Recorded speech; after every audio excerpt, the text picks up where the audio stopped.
Halo semuanya, perkenalkan nama saya Aurel Mutia Kanza dari kelas 12 DPIB 1. Saya di sini ingin mempresentasikan sejarah kawasan kota tua yang terletak di ibu kota negara Indonesia, yaitu Jakarta. Berkunjung ke Jakarta tidak akan lengkap tanpa mengunjungi kota tua yang menjadi salah satu peninggalan penjajahan Belanda di Indonesia. Kota tua Jakarta merupakan salah satu ikon di ibu kota negara Indonesia selain Monas dan Taman Mini. Kota tua Jakarta yang juga dikenal dengan sebutan Batavia Lama atau Old Batavia ini melintasi wilayah Jakarta Utara dan Jakarta Barat. Kawasan ini memiliki luas sekitar 139 hektar dengan dominasi bangunan arsitektur Eropa dan Cina dari abad ke-17 hingga awal abad ke-20. Sebagai salah satu ikon kota Jakarta, kawasan kota tua layak menjadi destinasi wajib pelancong yang ingin menikmati wisata sejarah dan budaya di ibu kota negara. Kawasan kota tua dahulunya sebagai pusat pemerintahan dan ekonomi pada masa Hindia Belanda yang dibangun oleh perusahaan Hindia Belanda yaitu VOC pada tahun 1619. Nah, bagaimana sejarah kawasan kota tua yang terjadi di masa lampau sehingga bisa menjadi salah satu ikon di ibu kota negara Indonesia? Di sini saya akan menjelaskan sejarahnya dan mari kita ungkap sejarahnya.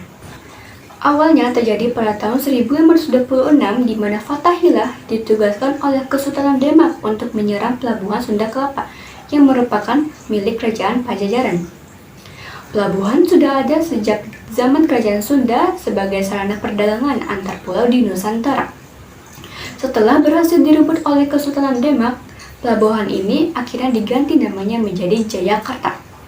Lalu pada tahun 1619, perusahaan dagang Belanda VOC yang dipimpin oleh Jan Pieterszoon Koen menyerang pelabuhan Sunda Kelapa dan Jayakarta. Kemudian pada tahun 1521 tahun kemudiannya, VOC membangun kota baru tepat di atas reruntuhan kota Jayakarta.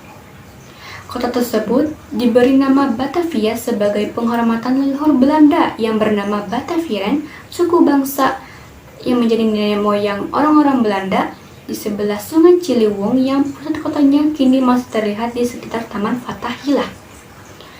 Orang-orang pribumi Batavia dijuluki sebagai Batavianen yang kemudian dikenal sebagai orang Betawi. Orang Betawi sebenarnya keturunan kaum berdarah campuran aneka suku dan bangsa. Pada tahun 1635, kota diperluas ke sebelah barat Sungai Ciliwung. Kota tersebut dirancang dengan sistem pertahanan berupa tembok dan parit di sekeliling kota. Pembangunannya selesai pada tahun 1650. Kota Batavia difungsikan sebagai kantor pusat VOC dan juga sebagai pusat perdagangan di Asia. Nama Batavia digunakan sejak tahun 1621 hingga tahun 1942. Setelah pendudukan Jepang pada tahun 1942, nama Batavia berganti menjadi Jakarta yang digunakan hingga saat ini. Revitalisasi dan pengembangan kota tua Jakarta sudah dilakukan sejak pemerintahan Gubernur DKI Jakarta Ali Sadikin. Pada tahun 1972, Ali Sadikin mengeluarkan keputusan gubernur yang menjadikan kota tua sebagai situs warisan. Keputusan tersebut ditempuh untuk melindungi warisan sejarah. Sebab di kawasan kota tua terdapat sejumlah bangunan bersejarah yang difungsikan sebagai museum seperti Museum Wayang, Museum Fathahillah, Museum Seni Rupa dan Keramik, Museum Indonesia, serta Museum Mandiri. Demikian akhir presentasi saya tentang sejarah kawasan kota tua. Semoga pembahasan ini bermanfaat bagi kita semua. Kurang lebihnya saya mohon maaf. Saya Aurelia pamit undur diri. Assalamualaikum warahmatullahi